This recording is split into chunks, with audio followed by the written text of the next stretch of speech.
தமிழனை கட்சி பாகுபாடு பார்க்காமல் உருவாக்கி இந்த தமிழ்நாட்டை மீட்டு தந்தவர் பெரியார் தான். தமிழ்நாட்டை மீட்டு தந்தவர் பெரியார். பெயர் வைத்தது அண்ணா. தமிழ்நாட்டை இந்த ஆதிக்க சக்திகளிடமிருந்து மீட்டது. இந்தியாவுக்கு சுதந்திரம் வாங்கினார்கள், அதிலே நம்மை அடிமையாக்கினார்கள். அந்த அடிமைத்தனத்தை நொறுக்கி அறிந்து நம்மை மீட்டு தந்தது தந்தை பெரியார்.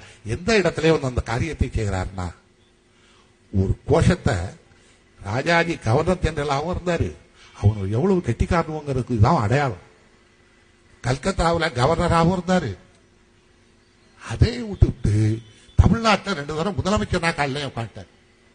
அப்பதான் பெரியார் பார்த்தார், இவனு குடுமையையும் பிடிச்சுக்கிறானுவா, காலையும் பிடிச்சுக்கிறானுவா, இதுக்கு ஒரு வழி பண்ணல, இனிமே இந்த ஜனங்களை காப்பாற்ற முடியாதுன்ட்டு அப்பதான் ஒரு கோஷத்தை இந்த நாட்டில் சொன்னார். பச்சை தமிழன் காமராஜர் ஆட்சியை கொண்டு வருவேன். நீங்க நான் இப்ப சொல்றதுல எனக்கு என்ன வந்திருக்கு? ஆமா, பண்டித நேருவா காமராஜரை கண்டுபிடிச்சிட்டு வந்தாரு?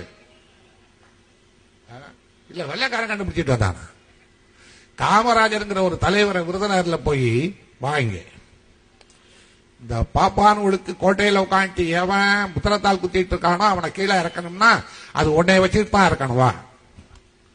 பெரியார் கொண்டு வந்த சீதனம் தான் காமராஜர் என்கிற தலைவனே தவிர, பெரியார் உருவாக்கிய ஆட்சிதான் காமராஜர் ஆட்சியே தவிர, இப்ப சொல்லலாம் காமராஜர் ஆட்சின்னு. இப்ப அவரே இல்ல, காமராஜர் ஆட்சி என்ன இருக்கு அதுக்கு சொல்லலனா. காமராஜர் ஆட்சியை உண்டாக்குனது உருவாக்குனது பெரியார் தான் உண்டாக்குனார். குடியாத்தத்தில் 53 ஒரு இடைத்தேர்தல் வந்தது. பெரியார் பார்த்தார், இந்த பாப்பா ஆட்சியை தூக்கி எறியணும்னா ஒரே வழி, புரட்சி பண்ணாம போராட்டம் நடத்தாம இவனுள்ள ஒட்டுமொத்தமா தூக்கி கிடாச்சணும்னா காமராஜர் ஒருத்தர் தாண்டா துருப்பு சீட்டுன்னு கொண்டுட்டு வந்த காமராஜரை கூப்பிட்டு சொன்னார், காமராஜர் குடியாத்த இடைத்தேர்தல் நெல்லு, நான் வந்து பாத்துக்கிறேன்.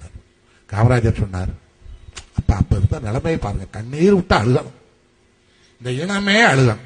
நான் ரொம்ப பிற்படுத்தப்பட்ட சமுதாயத்தில் பிறந்தவன், நான் நாடார் சமுதாயத்தில் பிறந்தேன்.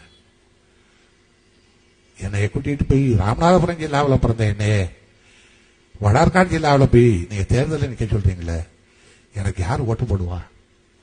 அங்க இஸ்லாமியர்கள் முதலியார்கள் தானே அதிகம் இருக்காங்க, எனக்கு யாரு என் ஜாதிக்கு ஓட்டு போடுவா அப்படின்னு சொன்னப்ப அவர் மனசு எவ்வளவு பின்பற்றிருக்குமானால், எவ்வளவு அந்த ஜாதி உணர்வால் அவர் அழுத்தப்பட்டிருந்திருப்பார் இந்த நாட்டில், அவர் இருதயத்திலிருந்து இந்த வார்த்தை வெடிச்சிருக்கும்.